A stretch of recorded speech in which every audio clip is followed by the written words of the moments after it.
அனைவருக்கும் காலை வணக்கம். இன்னைக்கு 22ஆம் தேதி சனிக்கிழமை விடுதலை போராட்ட வீராங்கனை ஜல்காரி பாய் பிறந்த தினம் என்று ஜான்சிபூரில் முக்கிய பங்காற்றிய சுதந்திர போராட்ட வீராங்கனை ஜல்காரி பாய் பிறந்த தினம் என்று உத்தரப்பிரதேச மாநிலம் புந்தேல்கண்ட் பகுதியில் போல்ஜா என்ற கிராமத்தில் விவசாய குடும்பத்தில் 1830ஆம் ஆண்டு பிறந்தார். சிறு வயதிலேயே தாயை இழந்தார். இவரை ஒரு ஆண் போல வளர்த்தார் தந்தை. குதிரையேற்றம், வாழ்வீச்சு உள்ளிட்ட அனைத்து கலைகளையும் இளம் வயதிலேயே கற்றுக்கொண்டார். ஒரு முறை காட்டில் தன்னை தாக்க வந்த புலியை கோடாரியால் வெட்டி கொன்றார். ஒரு செல்வந்தரின் வீட்டில் திருடுவதற்காக ஆயுதங்களுடன் வந்த கொள்ளையர்களுடன் சண்டையிட்டு அவர்களை விரட்டி அடித்தார்.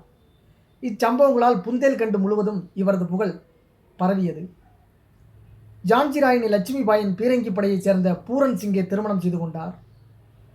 ராணி போலவே தோற்றமளித்த இவரை ராணியிடம் அழைத்துச் சென்று அறிமுகப்படுத்தினார் கணவர். உருவ ஒற்றுமையை கண்டு வியந்த ராணி இவரது போர்த்திறன், துணிச்சல், வீரத்தைக் கண்டு அதிசயித்தார். ஜல்காரி பாயையும் தன் படையில் சேர்த்து கொண்டார். அது முதல் கடும் பயிற்சிகளை மேற்கொண்டு அனைத்து போர் முறைகளிலும் சிறந்து விளங்கினார்.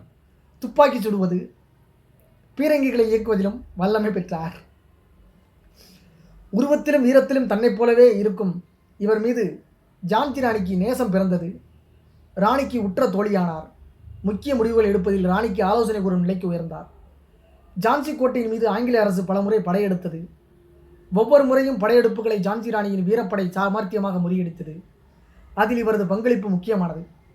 எப்படி நம்ம வீரமங்கை வேலு நாச்சியாருக்கு குயிலி என்ற பெண் இருந்தாரோ அதுபோலவே முதல் இந்திய சுதந்திர போரின் போது 1857 மிகப்பெரிய படையுடன் ஆங்கிலேயர் படை ஜான்சியை முற்றுகையிட்டது. கல்வி என்ற இடத்தில் மற்ற புரட்சி படைகளுடன் இணைவதாக திட்டமிட்டிருந்த ஜான்சி ராணிக்கு பெரிய படையை எதிர்த்து போரிடுவது சவாலாக இருந்தது. ராணி வேடத்தில் தானே முன்னின்று போரிடுவதாக கூறினார் ஜல்காரி பாய். இதற்கான தந்திரமான வியூகம் வகுத்த அவர் கோட்டையில் இருந்து ராணியை தப்ப வைத்தார். அதே நேரத்தில் ஜான்சி படைக்கு தலைமை வகித்து பராக்கிரமத்துடன் போரிட்டார். ஆனால் மாபெரும் படையை வெகுநேரம் எதிர்த்து போராட முடியாமல் எதிரிகளிடம் பிடிபட்டார். ஜான்சி ராணியை பிடித்து விட்டதாக எக்காலமிட்டது ஆங்கில படை. உங்களை என்ன செய்வது என்று ஆங்கில அரசு கேட்க, தூக்கிலிடுங்கள் என்றார்.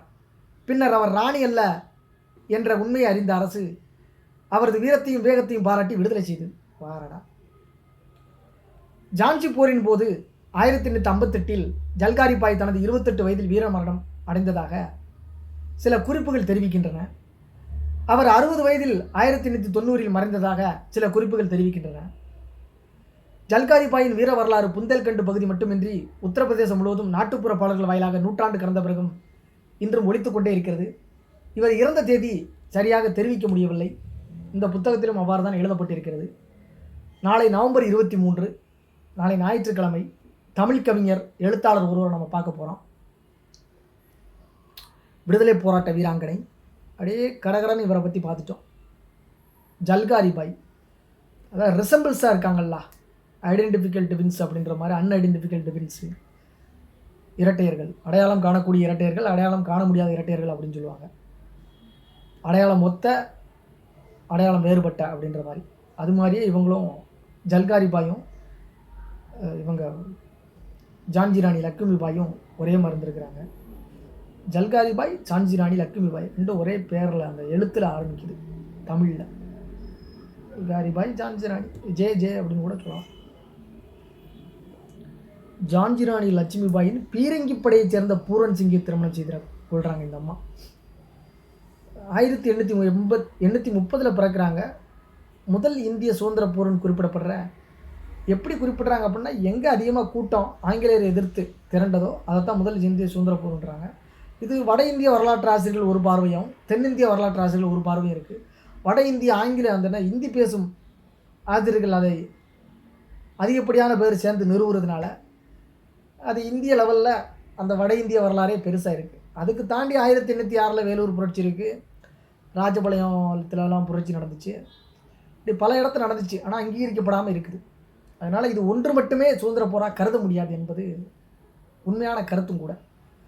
ஏன்னா நம்மளுக்கு தெரியாதுல்ல, அவங்க தெரியாமல் அதை மட்டும் நாங்கள் தான் பெருசு, நான் பிடிச்ச முயலுக்கு 3 கால் அப்படின்னு சொல்லி நீங்கள் தான் குரங்கு கையில் பிடிச்ச தெங்கம்பழன்ற மாதிரி பிடிச்சி திரிகிறாங்க.